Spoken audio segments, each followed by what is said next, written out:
Donc heureux du film? Heureux du film, c'est pas à moi de le dire. Heureux de voir que les gens sont heureux en sortant et qu'ils sortent avec la pêche et la banane, et c'était aussi fait pour ça. J'espère aussi qu'ils ont appris des choses, donc les retours sont vachement bien, donc tant mieux, pourvu que ça dure. C'est ton premier film de fiction? C'est mon premier film de fiction, ouais.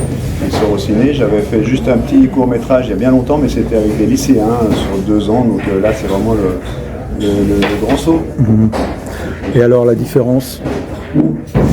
La différence de langage?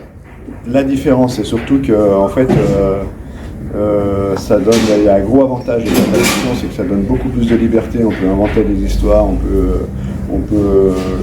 admettons, quand on travaille en documentaire, des fois on n'arrive pas à obtenir vraiment ce qu'on veut, même si on sait que les gens ont envie de le dire, mais ils n'arrivent pas et tout. Là, on travaille avec des comédiens et on leur met les mots dans la bouche, et du coup, on a beaucoup plus de liberté. Après, la grosse différence, surtout par rapport à mes 3 derniers documentaires où j'étais tout seul pour filmer, avec François Ruffin les 2 derniers, mais c'est moi qui m'occupais de la technique, c'est que là, tout d'un coup, on se retrouve avec une équipe de 40 personnes, et que ça fait beaucoup de monde.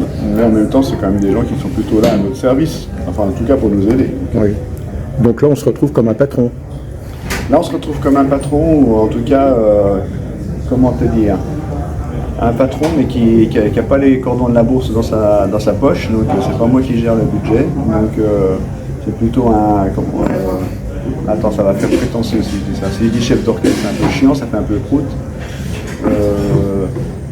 Un manager, c'est pas le bon terme, mais comment je vais dire ça? En tout cas, un mec qui aime bien travailler en groupe, et puis que j'ai essayé de faire en sorte que toute cette bande, soit technicien et comédien, ça se mélange bien, et puis que le film soit un film de bande, tenu par une bande. Voilà.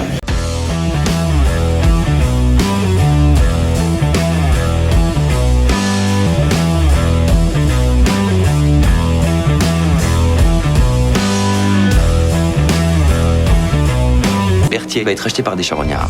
Moi, je peux pas laisser faire ça. Et pour ça, j'ai besoin de vous. On va monter notre propre fonds d'investissement. C'est aussi un peu le thème du film, non? Oui, le thème du film, le thème du film, en filigrane, c'est quand même que quand on se met ensemble, on arrive à faire de belles choses, alors que quand on nous divise et qu'on nous fait croire que l'autre est forcément un ennemi, un danger, un concurrent, en général, ça se finit pas trop bien l'histoire. Donc là, on a une histoire qui se finit bien avec une bande de potes, et ça montre que voilà, il vaut mieux s'associer que se diviser. Je crois qu'on est vachement, le lien financier, par rapport au lien humain, je crois que on est quand même mieux quand on est ensemble, quand on est avec des copains, et je crois que l'être humain, fondamentalement, il est bien avec les autres quand il est tout seul, et quand il a toujours l'impression d'être en danger, d'être menacé, c'est pas là qu'on est mieux. Et même les financiers dans le film, en tout cas ceux qui portent le discours, on leur a aussi tendu une perche, notamment je pense au directeur de la boîte, pas qu'il soit trop caricatural, mais de montrer que lui aussi, finalement, il n'a pas forcément une vie très enviable, même s'il gagne très bien sa vie.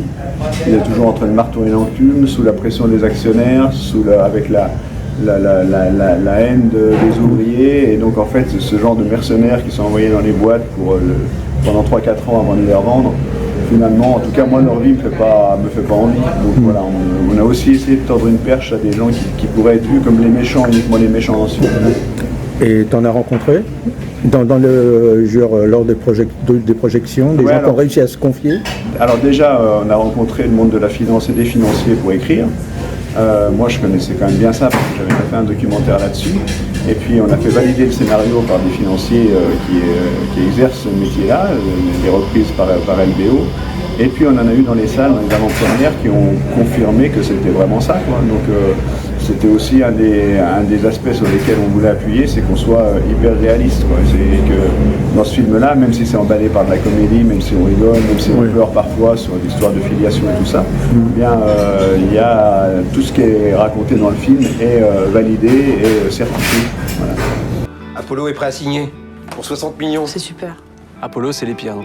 Et toi ça te fait rien? En fait, là, c'est vrai que c'est pas simplement de la fiction, parce que justement c'est hyper réaliste et que moi je ne tenais pas à raconter de bêtises. Moi j'ai envie que ce film-là, il fasse réfléchir dans la bonne humeur, que ça mette la pêche à la fin, mais en tout cas qu'on amène des éléments crédibles et qu'on amène un petit peu de connaissances pour justement dénicher ou en tout cas mettre à jour les mécanismes qui sont à l'œuvre alors que tout est fait pour les rendre opaques.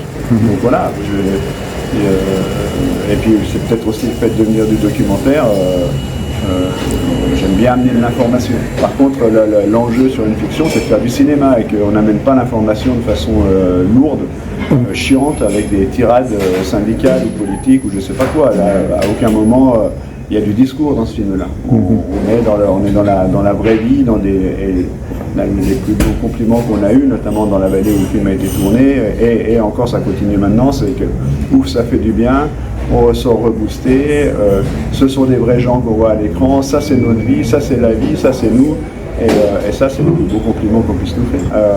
Ouais, je crois que cet esprit de bande et cet esprit d'optimisme, je pense qu'effectivement il y a des points communs. Moi je pense aussi que l'optimisme, la joie, le rire, ça peut faire relever la tête aux gens et ça les rend plus dignes que si on fait un film où finalement tout le monde se jette dans la rivière en sortant de la salle de cinéma. Moi j'ai envie qu'on sorte avec la pêche, quoi. Et je pense que par les affects on arrive à redonner confiance, redonner le moral aux gens et de redonner de l'énergie dans un monde où l'automne qui s'annonce par exemple, ça va pas être franchement rigolo, quoi. Donc voilà, après il y a des très bons films sociaux qui se finissent mal, je veux pas juger de la qualité du film, mais moi c'est pas j'ai pas envie de porter ce discours-là, et surtout pas en ce moment. C'est important la comédie? La comédie, ça a un gros avantage, c'est que ça permet d'emballer des choses compliquées par le rire et ramener ça aussi au niveau de l'être humain et de pas rester dans des sphères un petit peu complexes qui soient un conflit entre la finance et l'industrie. Sur le papier, c'est chiant, donc la comédie, ça permet de rendre digeste et accessible des mécanismes qui pourraient paraître complexes et indigestes. Merde! Le projet Verti prend l'eau. Il est en forme, le conseil d'administration. Et pour ça, on a juste besoin d'une petite mise de départ de 5 millions. Alors là, il y avait une belle occasion de passer à la fiction parce que cette histoire-là, elle aurait été compliquée à raconter en documentaire parce que justement, on a affaire à deux milieux qui sont très secrets, le milieu de la finance parce qu'ils n'ont pas trop intérêt à dire comment ils travaillent et puis aussi le milieu du décolletage, donc c'est l'industrie de mécanique de précision qui est très secrète. Parce qu'en fait, cette industrie est très concentrée dans cette vallée. 70% de cette mécanique de précision française est faite dans cette vallée. Et donc, du coup, les concurrents, ils sont juste à côté. Donc, ils ont une culture du secret parce qu'il ne faut pas trop dire ce qu'on fait, pour qui on travaille. Donc, en documentaire, ça aurait été plus difficile. Donc là, c'était vraiment l'occasion de passer à la fiction pour ça. Puis aussi, d'évoquer des pistes de solutions dans un monde où on nous fait croire que rien n'est possible et qu'on n'a plus qu'à baisser la tête. Et moi je tenais aussi à montrer ça, c'est-à-dire qu'en France l'industrie elle existe et il y a des gens qui se débrouillent très bien, qui sont malins et alors qu'on nous fait croire et qu'on laisse partir tout ça depuis 30 ans et qu'on nous fait croire qu'il n'y aurait plus rien de possible dans l'industrie, moi j'ai pas envie de porter ce discours-là parce que c'est pas vrai. Il faut juste essayer de la préserver aussi un petit peu plutôt que de l'ouvrir aux quatre vents. Face à la libéralisation et à la recherche du moindre coût partout.